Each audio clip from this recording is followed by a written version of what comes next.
How you doing? Doing good.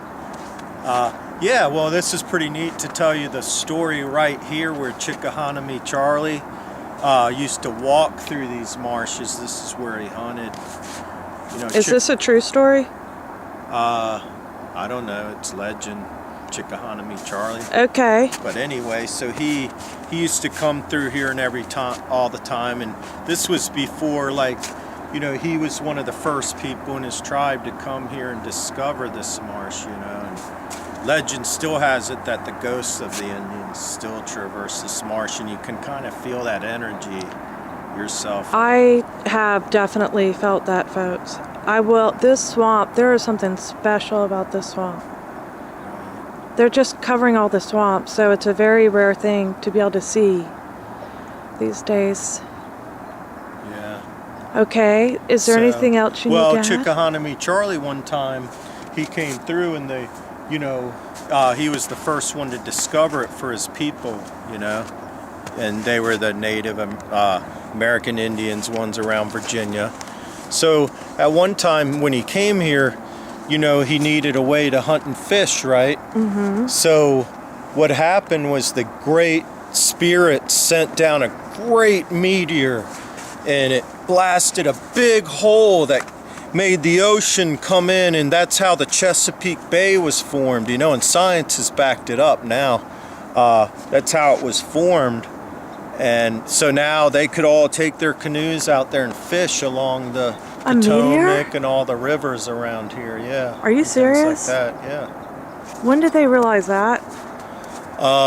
Science has found out that the way the Chesapeake Bay was formed was a big meteorite at some time, came in and just blasted away the huge Chesapeake Bay.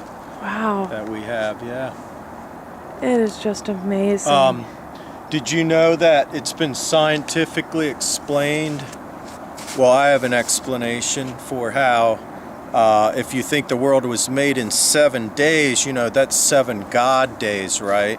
Yeah. Well, an Earth day is the time it takes Earth to spin once, right? And, well, a God day is the time it takes the universe to do one spin.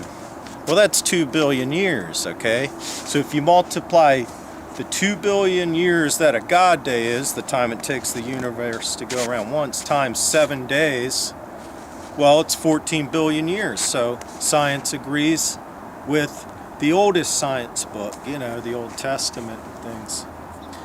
I got a scientific theory that explains astrology.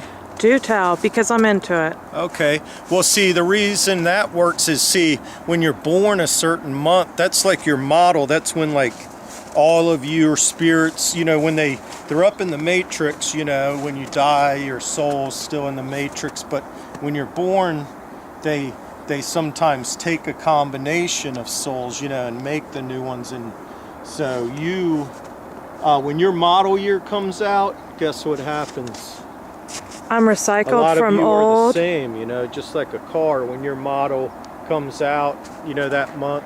Oh, but what really happens is that's when your DNA is formed. And that's the pickup that gets the signals from the stars is your DNA.